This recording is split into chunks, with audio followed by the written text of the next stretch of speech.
Assalamualaikum warahmatullahi wabarakatuh. Cukup pantas masa berlalu, kita telah pun berpuasa lebih daripada seminggu. Alhamdulillah, setelah diuji dengan pelbagai rintangan sepanjang pandemik COVID-19, tahun ini kita dapat kembali mengimarahkan masjid dengan solat fardu dan tarawih secara berjemaah tanpa penjarakan fizikal. Saya percaya ramai yang teringin pulang ke kampung halaman masing-masing untuk berjaya tahun ini. Berpakaian sedondon sekeluarga dan menempah biskut-biskut raya bagi menyambut tetamu yang akan datang. Walau bagaimanapun jangan leka dan terus amalkan kawalan kendiri. Untuk pengetahuan semua, pelbagai inisiatif akan dilancarkan oleh kerajaan pada minggu ini yang merangkumi rakyat, perniagaan dan ekonomi. Baiklah, topik yang pertama untuk saya kupas pada minggu ini adalah berkenaan inisiatif bantuan kepada rakyat, iaitu Inisiatif Pembiayaan Perumahan Malaysia, iBiaya. Ini adalah untuk membantu rakyat memiliki rumah sendiri. Apabila kita sentuh bab pembiayaan perumahan, kita terpaksa akui rakyat yang tidak berpendapatan tetap dan tidak memiliki slip gaji sukar untuk membeli rumah. Kerajaan sedar akan perihal ini dan sejajar dengan Dasar Perumahan Negara yang memberi penekanan terhadap penyediaan perumahan mampu milik untuk golongan yang berpendapatan rendah, iBiaya dilancarkan bagi membantu rakyat memiliki rumah sendiri. Jadi, lengkaplah sebuah ekosistem iaitu penyediaan perumahan mampu milik dan inisiatif pembiayaan untuk memiliki rumah. Saya harap dengan adanya inisiatif ini, sedikit sebanyak dapat membantu impian rakyat untuk mempunyai kediaman sendiri.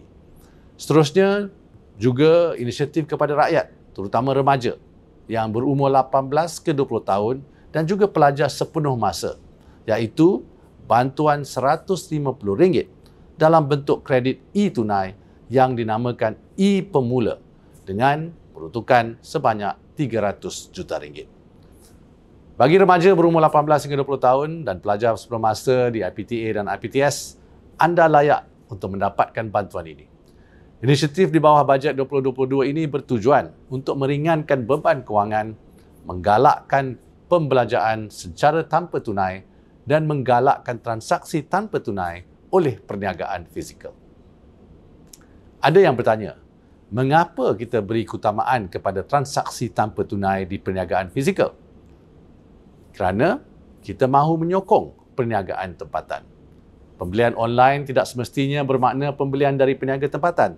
Dalam ekonomi kita sedang bangkit dari COVID-19 adalah tanggungjawab kita sebagai rakyat Malaysia untuk menyokong kebangkitan ekonomi negara kita sendiri. Jangan lupa tuntut dalam tempoh dari 11 April hingga 1 Jun dan RM150 ini boleh dibelanjakan sehingga 10 Jun 2022.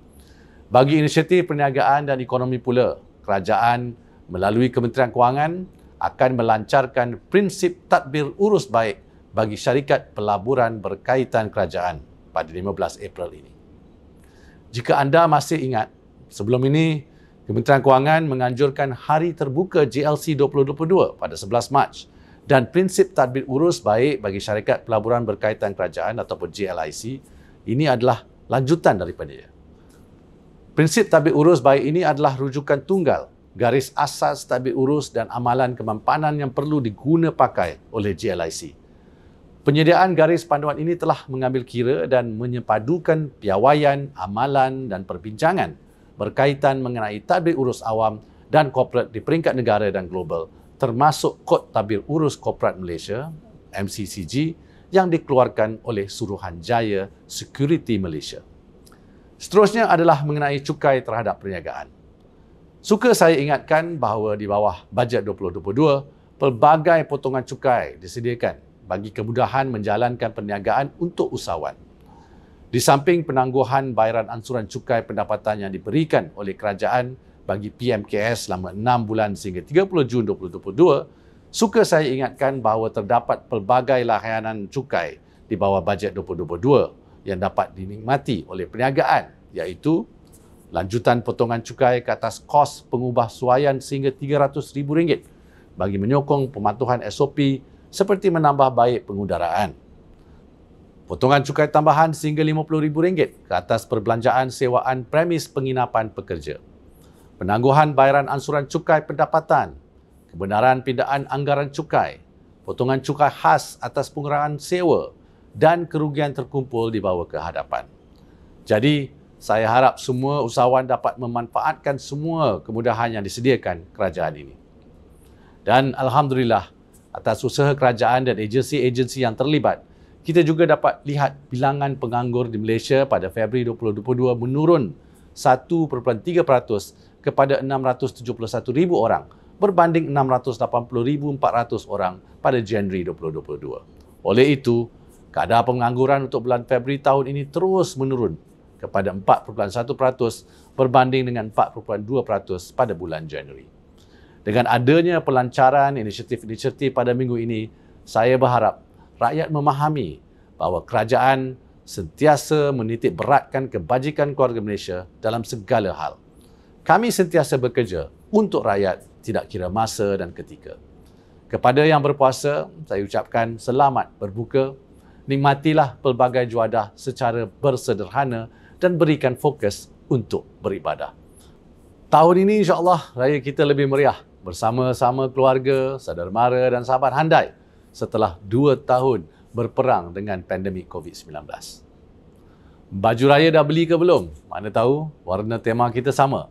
Saya seperti biasa, warna tema ditentukan oleh isteri saya. Stay safe and have a good day everyone. Wassalamualaikum warahmatullahi wabarakatuh.